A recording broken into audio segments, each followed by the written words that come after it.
Hello English lovers, మునుపటి పేజీలో నేర్చుకున్న ఐ స్పీక్ ఇంగ్లీష్ డైలీ అనే సెంటెన్స్ ఇక్కడ తీసుకుంటున్నాం. ఐ స్పీక్ అంటే first form of the action word V1, English object. Speak అనేది డూ స్పీక్ అని కూడా రాసుకోవచ్చు. స్పీక్ అని పలికినా డూ స్పీక్ అని పలికినా రెండు ఒకటే. చూడండి, ఐ డూ స్పీక్ ఇంగ్లీష్, నేను ఇంగ్లీష్ మాట్లాడతాను డైలీ, అలవాటుగా అని అర్థం. ఆ డూ జస్ట్ అలా లెఫ్ట్కు తెస్తే, ఐ ముందుకు తెస్తే, చూడండి, డూ ఐ స్పీక్ ఇంగ్లీష్ అన్న ప్రశ్న ఏర్పడింది. నేను ఇంగ్లీష్ మాట్లాడతానా అన్న ప్రశ్న రూపం ఏర్పడింది. దాని ముందు వై కలిపితే, WH ప్రశ్న పదము కలిపితే, why do I speak English అన్న WH ప్రశ్న రూపం ఏర్పడింది. I do speak English, do I speak English, why do I speak English అన్న 3 ఫార్మ్స్ ఈజీగా ఏర్పడిపోయాయి. ఆక్సిలరీ వర్బ్ అంటాం డూను. దాదాపుగా అన్ని వాక్యాలలో ఆక్సిలరీ వర్బ్స్ ఉంటాయి, లేకుంటే ఇలా దాగి ఉంటాయి.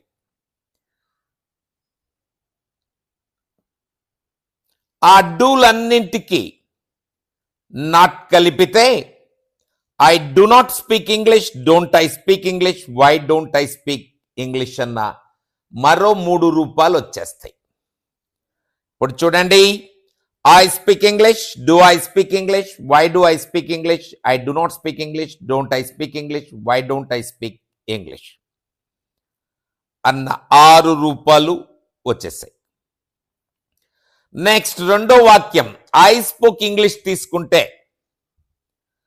అది did plus speak equal to spoke. Auxiliary verb తో కలిపి చెప్పాలనిపిస్తే డిడ్ స్పీక్ అని కూడా మాట్లాడచ్చు.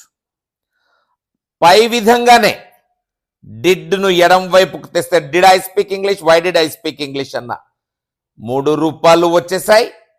ఆ డిడ్ కు నాట్ కలిపితే I did not speak English, didn't I speak English, why didn't I speak English అన్న మరో 3 రూపాలు వచ్చేసాయి. గమనించండి, I spoke English, did I speak English, why did I speak English అన్న 3 ఫార్మ్స్ తర్వాత వై ప్లేస్ లో ఏ WH ప్రశ్న పదాన్నైనా అలా తీసి కూర్చోబెట్టడమే.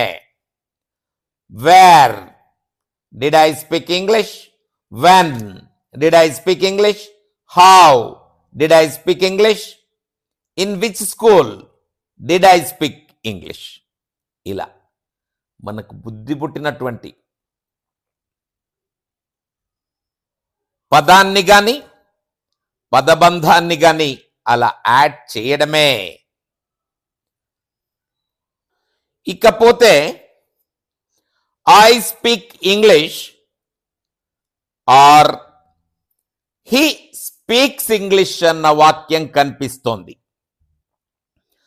I speak English, he speaks English, రెండు ఒకటే ఇవి. కాకపోతే ఐ ప్లేస్ లో third person singular he, she, Rama, Sita వంటి పదాలు ఏవొచ్చినా అది ఇలా స్పీక్స్ ఫామ్ లో రాసుకోవాలి. ఇంతే, ఇంకేమీ మార్పు లేదు. హీ స్పీక్స్ ఇంగ్లీష్ నే he does speak English, does ఈ వైపుకి తెస్తే does he speak English, why does he speak English అన్న 3 రూపాలు వచ్చేస్తాయి. He does not speak English, doesn't he speak English, why doesn't he speak English అన్న మరో 3 రూపాలు కూడా చెప్పేయగలుగుతాం. స్టేట్మెంట్స్ అన్ని మొదటి పేజీలో నేర్చుకున్నాం. I speak English, I spoke English, I will speak English. I am speaking English, I was speaking English, I will be speaking English. I have spoken English, I had spoken English, I will have spoken English. I have been speaking English, I had been speaking English, I will have been speaking English.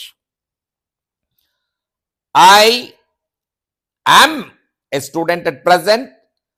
I was a student last year.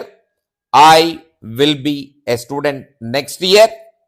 Speak English, don't speak English అన్న 17 వాక్యాలు మొదటి పేజీలో మనం నేర్చేసుకున్నాం. ఇప్పుడు అందులో